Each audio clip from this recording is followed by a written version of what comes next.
turma, tudo bem? Hoje a gente vai dar continuidade, a gente está no capítulo 9.4, na página 311. E a gente vai falar sobre outros tipos de variações da lei de Mendel, tá? Vamos lá?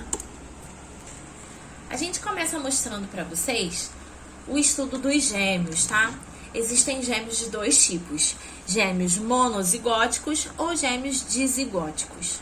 Monozigóticos são gêmeos que são fecundados a partir de um espermatozoide com um ovócito e no desenvolvimento se desenvolvem dois embriões em uma só placenta, tá? Os gêmeos dizigóticos, eles começam a partir de dois espermatozoides que fecundam dois ovócitos diferentes, formando dois embriões, cada um numa placenta diferente. Nós temos aqui uma taxa de concordância e esse estudo ele permite avaliar o comportamento dos gêmeos e saber se algumas condições são genéticas ou não. Por exemplo, o alcoolismo em gêmeos idênticos ocorre 100%. O alcoolismo ele tem alterações enzimáticas que tornam o indivíduo metabolicamente dependente. Isso é genético. Então, em gêmeos idênticos, quando um é alcoólatra, o outro também é 100% de possibilidade. Já em gêmeos fraternos, não. Em gêmeos fraternos, a gente tem incidência de 79%. Outro exemplo. A cor dos cabelos. Em gêmeos idênticos, a cor dos cabelos chega a 95% de igualdade.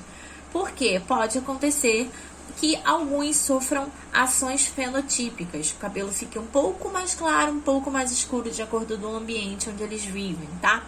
Em gêmeos fraternos, que são os dizigóticos, essa taxa cai para 22%. Eles não precisam ter a cor parecida dos cabelos, tá? Existem outras pesquisas que mostram que a alergia a determinadas substâncias em gêmeos idênticos tem uma taxa de 59% de igualdade, enquanto em gêmeos fraternos é apenas de 5%. Ou seja, essas substâncias, essas alergias a essas substâncias, elas não são condições genéticas, tá?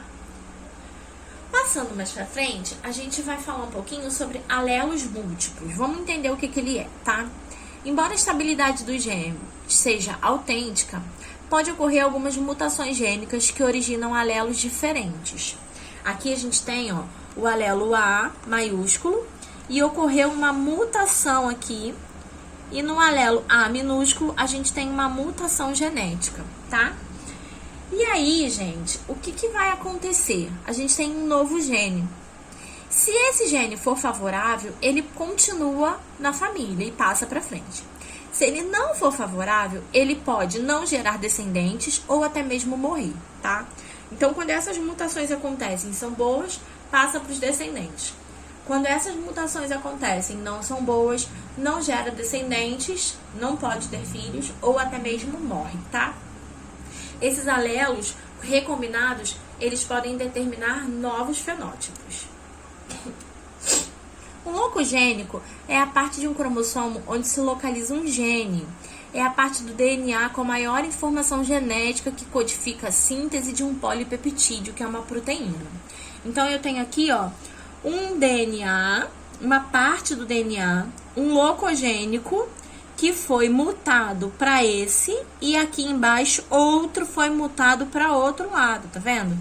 Então, nós temos mutações diferentes. Quando um gene tem 3 ou mais versões que podem ocupar alternativamente o mesmo locogênico, a gente tem um alelo múltiplo. Aqui, a gente mutou tanto em cima, no finalzinho, quanto no comecinho. Então, a gente tem um alelo múltiplo, tá? Aí dentro desse alelo novo. Vamos ver como que isso funciona na prática. Em coelhos, por exemplo, a coloração da pelagem é condicionada por uma série de 4 alelos múltiplos. No entanto, cada animal tem em suas células somente 2 alelos. Existem 4 possibilidades, mas os animais só carregam 2, tá?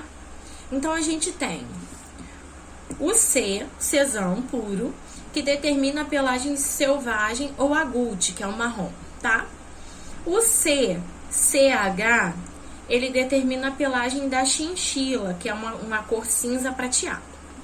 O CH, ele determina a pelagem Himalaia, que é branca, com as extremidades pretas, patas e orelhas, tá? E o Czinho, ele determina o albino. Aí aqui a gente tem a relação de dominância. O C domina, que é o marrom, domina o CCH, que é o chinchila, que domina o CH, que é o Himalaia, que domina o Czinho, que é o branco, tá? Olha aí como fica. Então, toda vez que eu tiver um animal que tem um C maiúsculo, eu tenho marrom, coelho marrom, tá? Não importa a combinação, C maiúsculo, marrom, porque ele é o dominante. Se eu tiver CH, ele também vai dominar entre os outros e a cor do animal vai ser esse cinza prateado, que é o fenótipo chinchila, que é chamado, tá? Se eu tiver CH apenas, então eu tenho o Himalaia, que tem as extremidades pretas e o corpo branco. E se eu tiver Czinho, eu tenho o fenótipo albino, que é o coelhinho totalmente branco.